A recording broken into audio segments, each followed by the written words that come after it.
Hey y'all, it's Sunday morning. Hazel and I have decided that we've got to get out of the house. So I am, this is why I dry my bangs.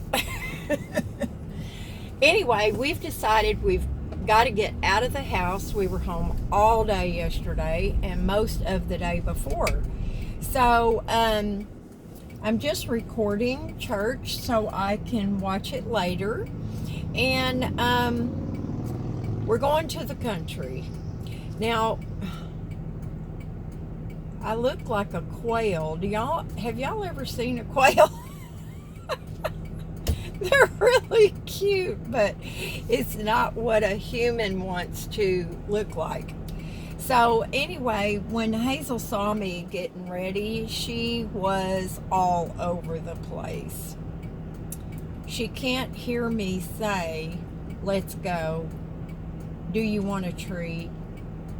Want to go for a ride?"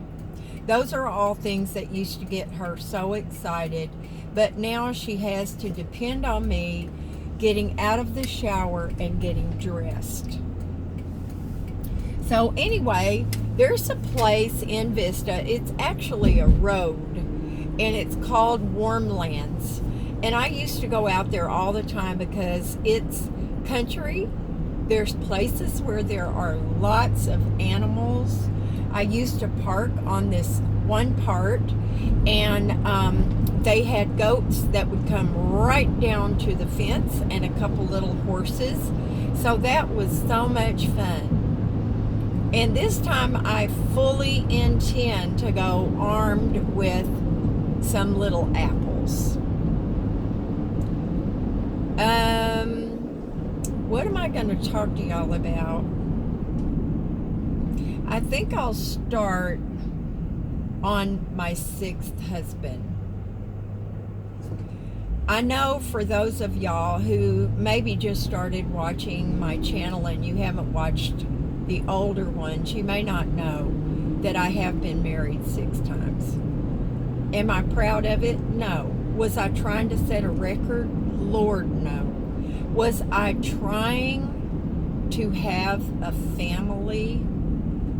Yes, I was. And I finally gave up on that. When my 6th husband and I parted amicably, it was a decision that we both came to. But anyway, I'll start at the beginning. And the things that I relate to you, of course, may not be in order. We met at Love on AOL. Now, y'all, that was a long time ago. We were together for about 12, maybe 13 years. We were just shy of a few months being married for 10 years. And we've been divorced for 10 years. So you know how long ago that was. Anyway, we met and we chatted back and forth on AOL for a while, and then we exchanged phone numbers. And we were chatting about something online, and he said, "I'm going to show you a costume that I wore for Halloween." So I said, "Okay." Y'all, he sent me a picture of himself made up like the devil. Now, y'all, of course, we don't know really what the devil looks like. We see pictures of what people think that the devil looks like. But I am telling you, that was the scariest thing that I had ever seen. I was like freaked out. And I stopped talking to him for a while. I was so freaked out. So anyway, we finally talked and I got over it and we resumed our relationship. Well, we finally decided we wanted to meet in person. So we met at a place called the Roadhouse. I'd never seen a place like that before, y'all. It was kind of a steak hamburger place. They had the best bread in the world. But they had these big barrels of peanuts. And there were bowls sitting on your booth or table, and you could fill them up out of these barrels with peanuts. And so my boyfriend, kind of at the time, was shelling these peanuts and throwing the hulls on the floor. And I'm like, we're going to get in trouble for that. And he started laughing. He goes, look around you. Everybody's doing it. That's part of the charm of this restaurant. Sure enough, y'all, there were peanut hulls everywhere. Well, I must say, when we first pulled up, we got there just about at the same time. And I saw him getting off his big white fat boy Harley. And he had on this thermal t-shirt, and it hugged his body, his arms. Y'all, it was instant lust. I mean, I was like, oh my gosh. I could hardly take my arms off his biceps to look him in the face. It's crazy, y'all, how when you're younger, things like that really affect you. Now, I don't know what body part I had that he was attracted to. He finally did tell me it was my butt. But anyway, I hope no young kids are listening to this. I'll put a thing on the title that says not to let children watch. I'm not going to get nasty, y'all, but, you know. Anyway, we went into the restaurant, and it really was instant attraction for both of us. Now, my hair was, you know, way long and kinky curly, and I didn't look too bad. I probably weighed, I don't know, 105 pounds. I was really skinny, y'all. But anyway, we just hit it off immediately. And so, I'm going to have to turn y'all off here in a minute or two, because there's going to be a street I have to turn on to, and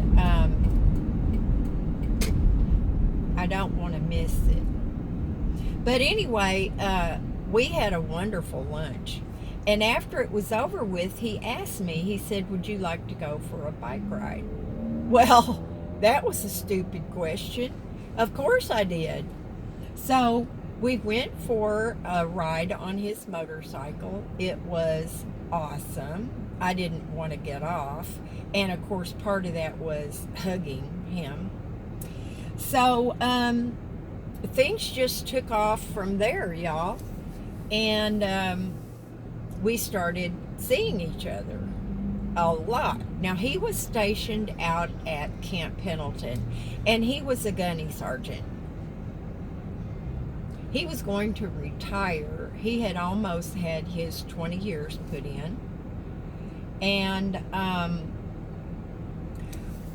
we dated for a while before I introduced him to Sam, he was 3. But the whole time that we were seeing each other, now, Sam's older brother was living with me at the time. And, dang it, So anyway, we got to the part of our relationship where I started going over there. I don't know if I'm going to be able to make this video or not. I started going over there to spend the night. And so I would leave after Sam would have his bath and be put to bed. And then I would get up and drive about 30 minutes, 25, 30 minutes. I was living in Temecula, and he was living in Oceanside. So I would get up early enough that I always beat Sam before he woke up.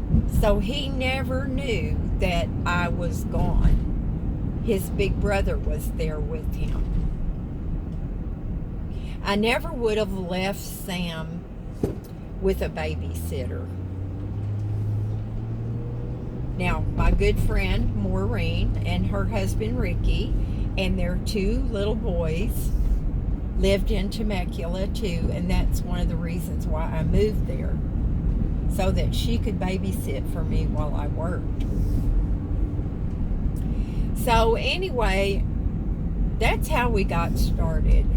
And I'm going to tell y'all that, oh, here we are at Elm Street. I'm going to tell y'all that while we were dating, I watched him very, very closely, because with my 4th husband, I never knew that he had a problem with alcohol. I never knew that. I would never have married him, although once we did get married, before we got married, I loved him very much.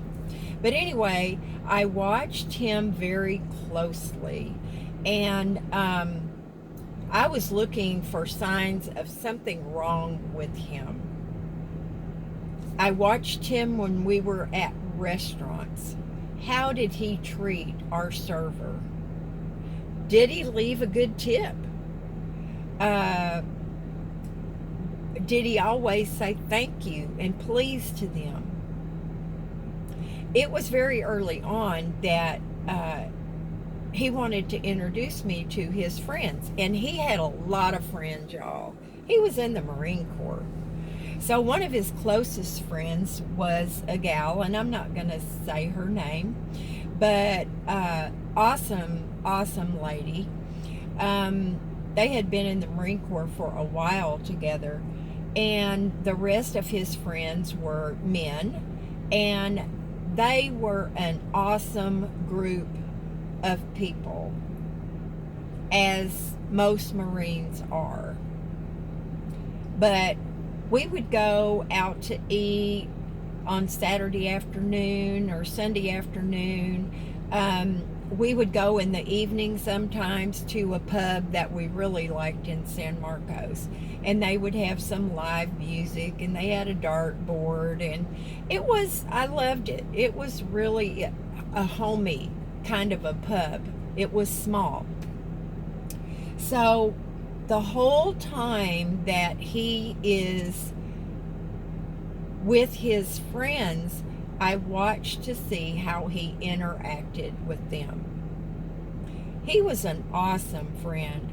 I remember he had a pickup truck, old blue, and we'd be together, and one of his friends might call and say, hey, I need to move this. Could you come and give me a hand? And he would look at me and say, is that okay? And I'd say, sure, it doesn't matter. And so we would go and help one of his friends move something or a couple of things. And even there were times when a friend was moving, he was always there. He was a wonderful friend.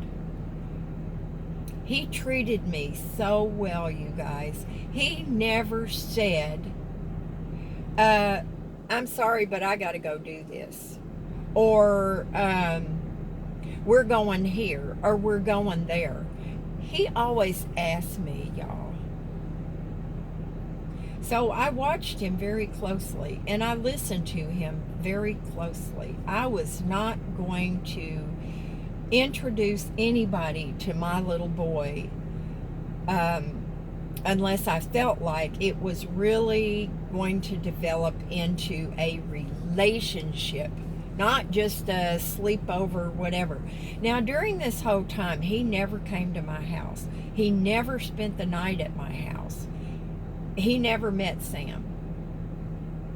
I also listened to him when he would be on the phone with his father and stepmother. He was very respectful, very loving, very caring.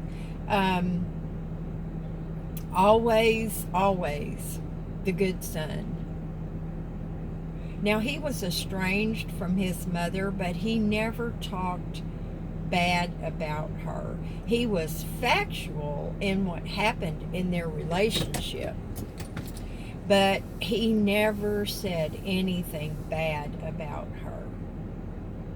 He was divorced. He never ripped up his ex. He was factual about the relationship, but he took his part in what happened. He owned up to it. I mean, y'all, I was starting to think the guy was an optical illusion or something. I mean, he really was the most wonderful guy. And I was, even though I was really falling for him, I was watching.